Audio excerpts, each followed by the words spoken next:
Hello students, welcome to my YouTube channel study hi fi. और ये आज का थर्ड वीडियो होने वाला है चैप्टर नंबर 9 से एप्लीकेशन ऑफ ट्रिग्नोमेट्री। तो बिना देरी के चलिए शुरू करते हैं। ओके, जैसा कि क्वेश्चन ये आपकी स्क्रीन पे आ गया है। A tree break due to storm and the broken parts bend so that the top of the tree touches the ground making an angle 30 degree with it. Okay, the distance between the foot of the tree to the point where the top touches the ground is 8 meter. Find the height of the tree. तो यहाँ पे एक पेड़ है तो जो कि storm आने के कारण बीच में से कहीं से टूट गया है। ओके, और उसका जो टॉप है, जो टॉप सिरा है, ये वाला टॉप पार्ट है, वो ग्राउंड पे टच कर रहा है making an angle 30 degree. Okay, फिर तो यहाँ पे इसका जो टोटल जो ट्री है हमारा, उसकी हाइट यहाँ से लेके यहाँ तक टोटल ये हाइट है उसकी। ओके, एंड ये टोटल हाइट हमने ए बी ले ली। उसके बाद tree breaks due to storm, मतलब तूफान आने के कारण क्या हुआ, बीच में से कहीं से ये टूट गया है। अब जैसे हमने मान लिया कि चलो सी पॉइंट से, ये पॉइंट वेयर ट्री ब्रेक, जहाँ से ये ट्री बीच में से टूटा है, ठीक है। तो जैसे ये टूटा होगा तो कहीं ना कहीं जमीन पे आके ये टच करेगा, है ना। तो इसका जो टॉप है आगे क्वेश्चन में दिया हुआ है, सो that the top of the tree touches the ground making angle 30 degree with it. Okay, तो जो सो ग्राउंड पे यहाँ पे टच कर रहा है, इसका टॉप डी पॉइंट हमने यहाँ पे ले लिया है। ओके, एंड जो इसका बेस होगा टोटल ए डी, यहाँ पे आगे हमें दे रखा है क्वेश्चन में। तो जो एंगल है वो यहाँ पे 30 डिग्री आपको पहले दे दिया था, making angle 30 degree with the ground, ठीक है। इसका जो पेड़ का जो टॉप पार्ट है वो ग्राउंड पे डी पॉइंट पे टच कर रहा है, कौन सा एंगल से, 30 डिग्री से। तो एंगल ऑफ एलिवेशन क्या हो गया, 30 डिग्री। तो distance between the foot of the tree, जो ट्री का जो फुट है यहाँ पे ए, इसका फुट ऑफ द ट्री है, और जो टॉप ऑफ द ट्री है वो टच कर रहा है, तो कितना डिस्टेंस है वहाँ पे, 8 metre. A D is equal to 8 metre. Okay, अब हमें फाइंड क्या करना है, टोटल ए बी हमें फाइंड करना है हाइट ऑफ द ट्री। तो हम यहाँ पे तरह देखना पड़ेगा, बी सी जो पार्ट है वो सी डी के इक्वल माना जाएगा, क्योंकि जितना ये पार्ट टूटा होगा वही तो नीचे आगे टच हो गया है ना। यहाँ से बी वाला जो पार्ट है वो मान लो डी पे टच हो गया होगा, है ना। तो B C is equal to C D, तो मतलब ये वाली साइड और ये वाली साइड इक्वल है। ये चीज़ हमें नोट करनी है, ध्यान रखना है। तो जैसे ये डायग्राम इस टाइप का आपको बनाना है एग्जाम में, अगर ये क्वेश्चन आता है, ठीक है। इसका सॉल्यूशन कैसे करेंगे, सबसे पहले ए बी हमने क्या माना कि A B represent the height of the tree which breaks at point P. Okay, तो यहाँ पे जो ए बी है वो total height of the tree है, ठीक है। और सी कौन सा पॉइंट है जहां से वो पेड़ टूटा है, ठीक है। फिर अब हम चलते हैं नेक्स्ट पार्ट पे। तो बी सी जो है जहां से वो पेड़ टूटा था, मैं इसको चेंज कर लूँ थोड़ा सा। तो बी सी जो वैल्यू है वो हमारी रिप्रेजेंट करती है length of the broken part, मतलब जितना वो टूटा हुआ भाग है, पार्ट है, वो बी सी है हमारा। एंड ए सी है वो अनब्रोकन पार्ट है, A C represent the length of the unbroken part. Okay, इसके बाद ऑब्जर्व ए बी। तो ए बी को जब हम ऑब्जर्व करेंगे तो हम क्या देख रहे हैं कि A B is made up of A C and B C, मतलब जो ए सी पार्ट है वो ए सी प्लस बी सी से मिलकर बना हुआ है ना। ये ए सी पार्ट एंड यहाँ पे बी सी पार्ट, तो इन दोनों को जब हम ऐड करेंगे ए सी एंड बी सी, तब हमारा टोटल बन जाएगा ए बी, है ना। तो A B equal to A C plus B C. And इसके बाद ए सी हमारा जो पार्ट है, तो in right angle triangle C A D, तो सी ए डी हमने ये वाला ट्राइंगल ले लिया, सी ए डी। तो इसमें हम क्या देख पा रहे हैं कि एंगल डी को जब हम ऑब्जर्व करेंगे तो उसके सामने वाली साइड ये ए सी ऑपोजिट साइड मानी जाएगी, है ना। ऑपोजिट साइड क्या मानी जाएगी यहाँ पे, ए सी। ओके, ये ऑपोजिट साइड है। और जो एडजेसेंट साइड है एंगल से हम देखते हैं डी से, तो ये ए डी हो जाएगी हमारी एडजेसेंट साइड, ये वाली साइड एडजेसेंट साइड हो जाएगी, ठीक है। तो ये दोनों का जो रेशियो होता है वो हमें क्या रिमाइंड कराता है, ratio of opposite side and adjacent side, मतलब जो एंगल बेस एंगल हमने माना है उसका opposite side and adjacent side का जो रेशियो होगा वो होगा हमारा tan थीटा। तो tan 30 डिग्री हमें यहाँ लेना पड़ेगा, जो थीटा हमारा कितना है, एंगल कितना है, 30 डिग्री का। तो tan 30 डिग्री यहाँ पे वैल्यू क्या होती है, opposite side upon adjacent side. It means हम कभी कभी इसको ऐसा भी यूज करते हैं, परपेंडिकुलर अपॉन बेस। तो परपेंडिकुलर ए सी है, ओके, ये परपेंडिकुलर, और बेस हमारा ए डी है। एंड tan 30 की जो वैल्यू होती है वो हमारी 1/√3। ओके, tan 30 की जगह पे हम 1/√3 वैल्यू यूज कर सकते हैं। चैप्टर नंबर 8 में हमने पढ़ा हुआ है पहले। तो 1/√3 एंड AC की वैल्यू अभी हमें पता नहीं है, और AD की वैल्यू हमें पता है 8 मीटर। AD की वैल्यू कितनी है? 8 मीटर। So we would put 8। Okay, अब हम यहाँ पे क्रॉस मल्टीप्लाई करेंगे, ठीक है। तो क्रॉस मल्टीप्लाई पे क्या होगा? AC is equal to 8/√3। Okay, ये क्रॉस मल्टीप्लाई करेंगे जब भी हम, तो AC हमें फाइंड हो गया, देखो यहाँ पे AC मिल गया हमारा, है ना। फिर हम BC की बात करेंगे, तो BC इक्वल टू CD है। देखो BC की वैल्यू किसके इक्वल है? CD। तो हम फाइंड कर सकते हैं। Now let us find CD। अब हम CD की फाइंड करेंगे। इसके आगे कंसीडर एंगल CAD। जो एंगल CAD है, तो यहाँ पे इन राइट एंगल ट्राइंगल CAD, तो एंगल D को ऑब्जर्व करेंगे दोबारा से।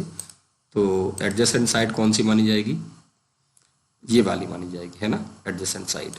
और हाइपोटेनियस क्या माना जाएगा? CD। जो हाइपोटेनियस है वो माना जाएगा। तो इसका जो रेशियो होगा, है ना, ratio of adjacent side and hypotenuse reminds अस। तो क्या रिमाइंड कराता है? किसका ratio? Adjacent side and hypotenuse का। तो ये cos थीटा हम यूज कर सकते हैं इसमें, ठीक है। तो cos 30 डिग्री हम लोग लगाएंगे, क्योंकि हमें फाइंड क्या करना है? फाइंड हमें करना है हाइपोटेनियस। तो इन दोनों का जो रेशियो होता है बेस अपॉन हाइपोटेनियस, तो वो लगता है किसमें? cos थीटा में। तो cos 30 डिग्री यहाँ पे बेस अपॉन बेस कितना हो गया? AD। किस ट्राइंगल की बात कर रहे हैं हम लोग? CAD। तो CAD में हमारा जो AD है वो हमारा बेस है, ओके, और CD क्या है? हाइपोटेनियस है। तो बेस अपॉन हाइपोटेनियस ये हमने लगा दिया। cos 30 की वैल्यू जो होती है हमारी √3/2। तो √3/2 हम यहाँ पे पुट कर देंगे, ओके, cos 30 की जगह पे। एंड AD हमें पता है कितना है? 8 मीटर, ओके। तो यहाँ पे हम 8 लिख देंगे। CD हमें पता नहीं है ना, तो यहाँ पे CD की जगह भी CD रहेगा, और BC भी लिख सकते हैं हम लोग यहाँ पे, ठीक है। तो यहाँ पे BC लिख देंगे हम लोग, क्योंकि दोनों इक्वल हैं। तो अब यहाँ पे फिर से क्रॉस मल्टीप्लाई करेंगे हम लोग। तो √3BC इक्वल टू 8 2 16, ठीक है। And BC equal to 16/√3। Okay, तो अब हमें BC भी फाइंड हो गया। यहाँ पे देखो AC की वैल्यू हमें ये पता पड़ गई कि 8/√3, एंड जो BC की वैल्यू है वो 16/√3। तो हम क्या करेंगे इसमें? अब दोनों को ऐड कर देंगे, तभी तो हमारा क्या मिलेगा? ये AB मिल जाएगा, है ना। तो AB की वैल्यू क्या है? हाइट ऑफ द ट्री कब निकलेगी? AC plus BC। ये AC एंड BC हम ऐड कर देंगे, तभी हमारी हाइट निकलेगी, है ना, क्योंकि हमें we have to find the height of the tree. अब हम AC की जगह पे क्या रख रहे हैं? 8/√3 एंड प्लस 16/√3। ओके,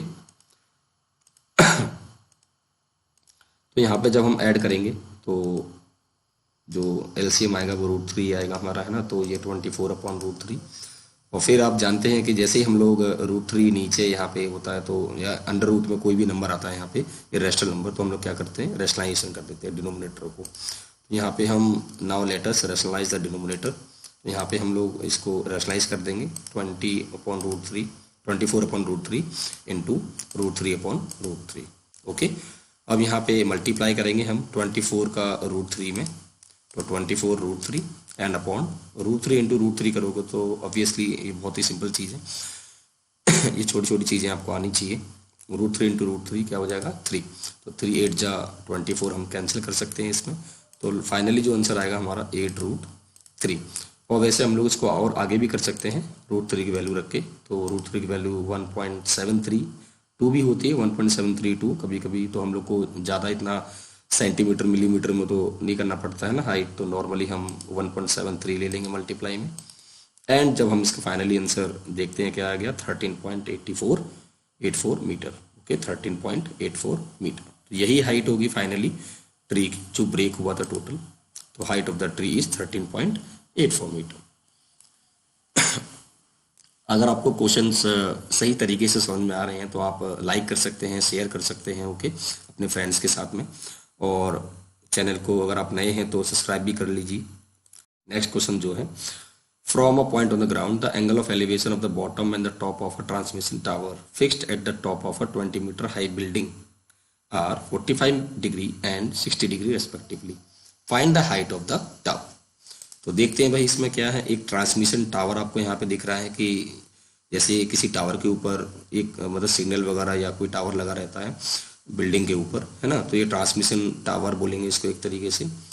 अब यहाँ पे क्या है, ग्राउंड है, ग्राउंड पे एक पॉइंट है, मान लो यहाँ पे कोई, ये हमारा राज भाई जो है, लास्ट वीडियो में इसको हमने इंट्रोड्यूस कराया था, ये यहाँ पे खड़ा हुआ है, ठीक है। अब from a point on the ground, ground के एक पॉइंट से the angle of elevation of the bottom and the top of, मतलब दो चीजें आ रही हैं इसमें, देख लो, बॉटम एंड टॉप। तो बॉटम हमारा कहाँ पे होगा, नीचे साइड में, और टॉप होगा सबसे ऊपर। तो bottom and top the transmission tower, तो ट्रांसमिशन टावर यहाँ पे है, तो ये क्या हो जाएगा आपका, ये बॉटम और ये टॉप। तो fixed is the top of a 20 metre high building, मतलब ये जो टोटल हाइट है बिल्डिंग की कितनी दे रखी है, 20 metre. And the angle of elevation of the bottom and top, तो एंगल ऑफ एलिवेशन है वो 45 है, और कितना है, 60 डिग्री है। तो height of the observer is neglected, अगर आपने इस सीरीज का एप्लीकेशन ऑफ ट्रिग्नोमेट्री का फर्स्ट वीडियो अगर आपने देखा है, तो उसमें मैंने बताया था आपको कि अगर ऑब्जर्वर की हाइट क्वेश्चन में नहीं दी है तो हम उसको एक पॉइंट ऑब्जेक्ट मानेंगे, ठीक है। तो ये पॉइंट हमने, इसकी ये जो आइज है यहाँ पे ना मान के हम लोग पॉइंट पे मानेंगे, ग्राउंड पे मानेंगे, ओके। तो पहले हम लोगों ने कहाँ देखा, सबसे पहले बॉटम ऑफ द टावर पे, तो एंगल कितना बना रहा है ये, 45 डिग्री, ओके। तो यहाँ पे दे रखा है the angle of elevation of the bottom, bottom पे कितना दिया है, 45, ओके।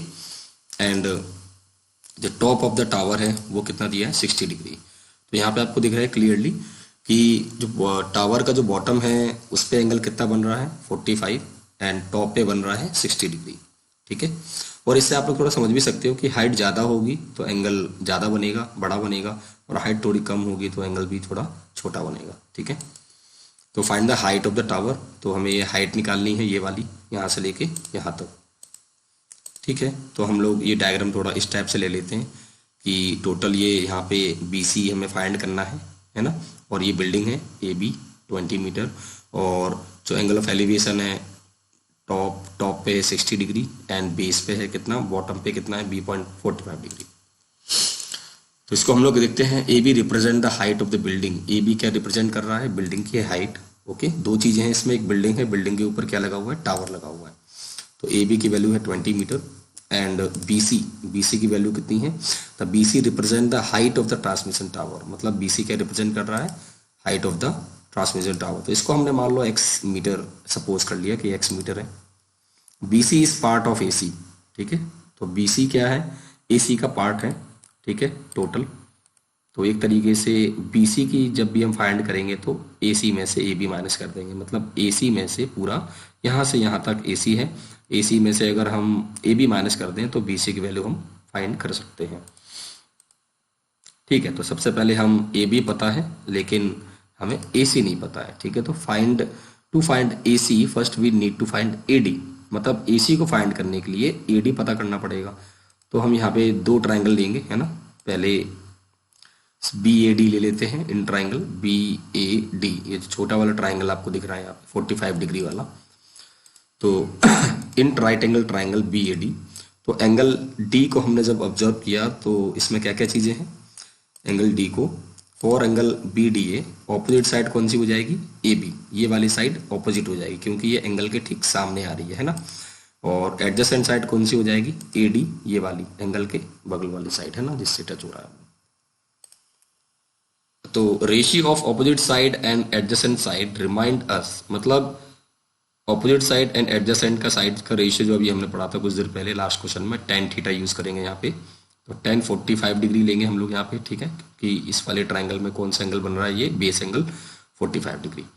तो 45 डिग्री यहाँ पे AB upon AD, perpendicular upon base भी कह सकते हैं हम लोग यहाँ पे, ठीक है। AB हमारा परपेंडिकुलर है एंड बेस AD है। एंड फ्रेंड्स tan 45 की वैल्यू क्या होगी, 1। ये बहुत ही सिंपल है क्योंकि tan 45 जब आता है तो आपको पता है कि ये दोनों वैल्यू सेम हो जाती हैं, परपेंडिकुलर एंड बेस दोनों सेम हो जाएंगे। तो यहाँ पे वैल्यू हमने रख दी, पुट कर दी 1। तो AB की वैल्यू कितनी है, 20 मीटर, एंड AD अभी हमें फाइंड करना है। तो जैसे हम क्रॉस मल्टीप्लाई करते हैं, AD बन जाए AD, तो ये 20 आ जाएगा 20 मीटर में, मीन्स AD की वैल्यू क्या होगी, 20 मीटर। अब हम AC फाइंड करते हैं टोटल। तो पहले हम लोग AC equal to AB plus BC लेंगे। तो AC की वैल्यू कैसे निकालेंगे हम लोग, 20 प्लस BC की वैल्यू क्या है, x। तो AC की वैल्यू हम लोग क्या लिख देंगे, 20 प्लस x टोटल, यहाँ से लेके यहाँ तक AC। अब हम AC की वैल्यू ये लिख दी हमने, तो अब हम लोग बड़ा वाला ट्रायंगल लेंगे, क्योंकि AC जो है वो किस में आ रहा है, बड़े वाले ट्रायंगल में आ रहा है। ACD या फिर CAD भी ले सकते हैं हम लोग, इन राइट एंगल ट्रायंगल CAD, ये वाले ट्रायंगल में। ओके, ये पूरा जो बड़ा वाला ट्रायंगल है, इसमें जो एंगल बन रहा है वो 45 डिग्री का है। तो 45 डिग्री के सामने वाली साइड क्या होगी, AC, टोटल ऑपोजिट साइड ये बड़ी वाली। ओके, एडजेसेंट साइड कौन सी होगी, AD, है ना। तो अभी हमने फिर से वही लगाएंगे tan थीटा जो अभी हमने लगाया था, opposite side and adjacent side का रेशियो, ठीक है, tan थीटा। तो tan 60 डिग्री हम लोग यहाँ पे लगाएंगे। ओके, तो AC इक्वल अपॉन में क्या आ जाएगा, AD, AC अपॉन में AD। तो tan 60 डिग्री की वैल्यू कितनी होती है, √3। ओके, तो यहाँ पे हम √3 पुट कर देंगे tan 60 डिग्री की जगह पे, √3। एंड AC की वैल्यू हमने ये निकाली हुई है, आपके सामने लिखी हुई है 20 + x। Okay, 20 + x। And AD की वैल्यू कितनी है, 20। तो फिर से हम यहाँ पे क्रॉस मल्टीप्लाई कर देंगे, 20 √3, यहाँ से 20 का √3 से मल्टीप्लाई होगा, 20 √3 एंड इक्वल टू 20 + x। 20 को हम एक साइड लेके जाएंगे, x इक्वल टू क्या हो जाएगा, 20 √3 - 20। ये वाला जो 20 है ये इस साइड जाएगा तो ये माइनस का हो जाएगा। अब 20 हम इसमें से क्या कर सकते हैं, कॉमन ले सकते हैं दोनों में से, है ना। तो 20 हमने कॉमन ले लिया, तो क्या बचेगा यहाँ पे, √3 - 1। अब इसको हम सॉल्व करेंगे आगे। तो 20 और √3 की वैल्यू होती है 1.73। लास्ट क्वेश्चन में भी हमने देखा था इसको, 1.73 -1। ओके, तो यहाँ पे माइनस करेंगे तो 20 इंटू कितना बचेगा, 0.73। 1.73 में से 1 माइनस करोगे तो 0.73। इसका फिर हम मल्टीप्लाई कर देंगे, तो मल्टीप्लाई करने पर कितना आएगा, 14.6 मीटर। तो लास्ट में ये हमें मिल गया। तो height of the transmission tower जो है वो कितनी होगी, 14.6 मीटर। ओके, तो भाई चलिए देखते हैं नेक्स्ट क्वेश्चन क्या होने वाला है हमारा। हाँ, ये क्वेश्चन थोड़ा इंपॉर्टेंट है, पेडेस्टल वगैरह ये आते हैं क्वेश्चन एग्जाम में। Statue 1.6 metre tall stands on the top of the pedestal. एक स्टैच्यू है जो कि 1.6 मीटर टॉल है और एक पेडेस्टल के ऊपर खड़ी हुई है। फिर देखते हैं, जैसे एक ये ऊपर वाली स्टैच्यू है, ठीक है, 1.6 मीटर इसकी हाइट है, ये स्टैच्यू की कितनी हाइट है, 1.6 मीटर स्टैच्यू। एंड एक पेडेस्टल है, ठीक है। पेडेस्टल का मतलब होता है जिसके ऊपर जो भी हमारा स्टैच्यू, मूर्ति वगैरह रहती है वो खड़ी रहती है ना। ओके, जैसे आप लोगों ने कहीं चौराहे पे देखा होगा कि महाराणा प्रताप वगैरह की, रानी लक्ष्मीबाई की, है ना, या गांधी जी की जो मूर्ति रहती है वो किसी पेडेस्टल के ऊपर खड़ी रहती है ना। तो पेडेस्टल क्या होता है, जिसके ऊपर स्टैच्यू रखा जाता है, ठीक है। अब हमें दे रखा है from a point on the ground, ground के किसी पॉइंट से। ये राज भाई दोबारा से आ गया हमारा। तो height of the observer is neglected, क्योंकि इसमें ऑब्जर्वर की हाइट हमें नहीं दी गई है। तो टॉप ऑफ द स्टैच्यू, तो टॉप ऑफ द स्टैच्यू यहाँ पे है। Okay, and angle of elevation कितना है, 60 डिग्री। तो यहाँ से जो एंगल बनेगा ग्राउंड से, सॉरी, तो यहाँ पे कितना हो जाएगा, 60 degree. Okay, from the same point of angle of elevation, same point से टॉप ऑफ द पेडेस्टल, मतलब इसी पॉइंट से top of the pedestal, pedestal का टॉप कहाँ पे, यहाँ पे होगा, है ना, ये यहाँ पे top of the pedestal. Okay, तो वो एंगल कितना बन रहा है, 45 डिग्री। तो टॉप ऑफ द पेडेस्टल कितना हो गया, 45 डिग्री। तो यहाँ पे हमें फाइंड क्या करना है, find the height of the pedestal, मतलब ये जो हाइट है इसकी पेडेस्टल की, कितना ऊंचा ये हमारा पेडेस्टल है। तो इसी की हाइट हमें फाइंड करनी है। तो ये हमने डायग्राम बना लिया। अब आप लोग जो सॉल्यूशन करोगे तो इस टाइप का आपको डायग्राम बनाना है कि ए बी जो है हमारा, let the height of the pedestal A B be h metre, मतलब ए बी क्या था, हमारा पेडेस्टल था एक जिसके ऊपर स्टैच्यू रखा हुआ था। ओके, एंड इसकी हमने हाइट एच मीटर मान ली। और height of the statue question में गिवन है यहाँ पे, स्टैच्यू और 1.6 मीटर टॉल, तो हाइट कितनी हो जाएगी, बी सी यहाँ पे स्टैच्यू की 1.6 मीटर। ओके, और ए डी हमें पता नहीं है कि कितना ये डिस्टेंस है यहाँ पे, है ना, तो इसको हम x मान लेंगे। तो पहले हम देखते हैं, छोटा वाला ट्रायंगल लेते हैं बी ए डी में। तो बी ए डी में क्या है, ऑब्जर्व एंगल डी, तो डी को ऑब्जर्व करेंगे हम लोग। तो ऑपोजिट साइड क्या मानी जाएगी, ए बी, इसके सामने वाली साइड, एंगल के सामने वाली साइड ऑपोजिट साइड होती है। ओके, तो एडजेसेंट साइड क्या होगी, ए डी, ठीक, एंगल के जस्ट बगल वाली साइड।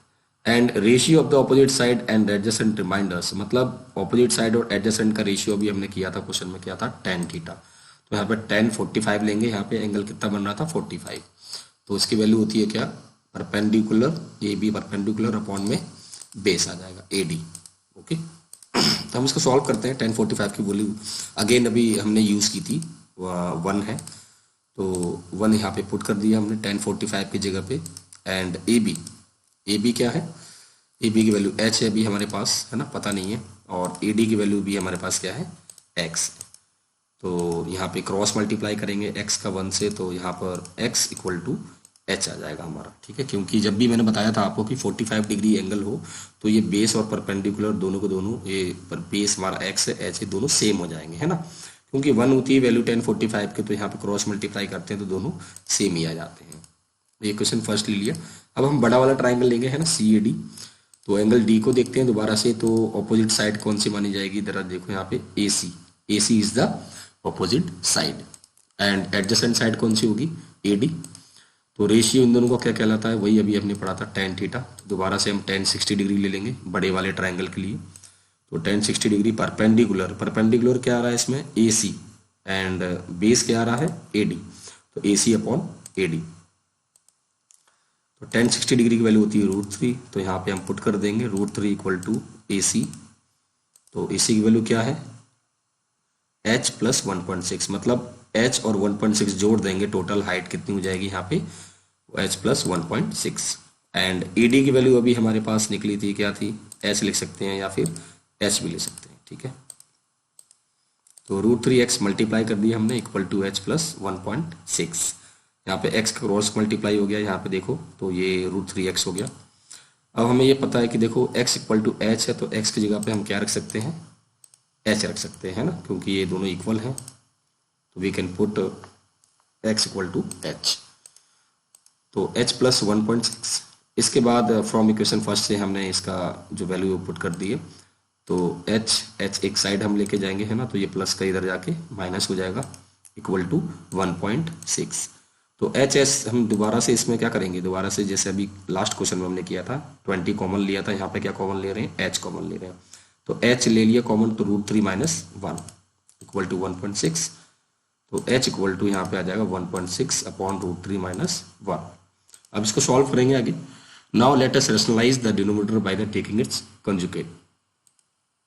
तो यहाँ पे हम इसका कंजुगेट क्या होगा, √3 माइनस 1 का √3 प्लस 1, है ना। रैशनलाइज ऐसे करते हैं, क्लास 9th में हमने सीखा हुआ है, चैप्टर 1 में 1.6 √3 माइनस 1 और मल्टीप्लाई कर देंगे इसके कंजुगेट से, किससे, √3 प्लस 1 और डिवाइडेड बाई √3 प्लस 1। फिर हम इसका मल्टीप्लाई करेंगे 1.6 का √3 प्लस 1 से, तो √3 प्लस 1, और यहाँ पे क्या लग जाएगा, a minus B, a plus B, तो a square minus B square. तो 1.6 और √3 की वैल्यू यहाँ पे हम नेक्स्ट स्टेप में रखेंगे, तो √3 का स्क्वायर करोगे तो कितना आएगा, यहाँ पे 3 आ जाएगा, ओके। एंड 1 का स्क्वायर यहाँ पे 1 आ जाएगा। फिर हम यहाँ पे सॉल्व करते हैं 1.6 अपॉन 2 एंड √3 प्लस 1 अपॉन, ये 2 से ये कट जाएगा कैंसिल, 0.8, 3 माइनस 1 कितना बचा, यहाँ पे 2 बचेगा, और 2 से यहाँ पे 0.8 से कैंसिल आउट हो जाएगा। तो h इक्वल टू 0.8 √3 प्लस 1, और यहाँ पे अगर हम वैल्यू रख सकते हैं √3 की, तो हम रख सकते हैं 1.73 प्लस 1, तो 2.73 हो जाएगा ये, है ना। 0.8 मल्टीप्लाइड बाई 2.73, तो इसका मल्टीप्लाई किया हमने, तो ये कितना आ गया, 2.184। तो height of the pedestal is 2.184 metre.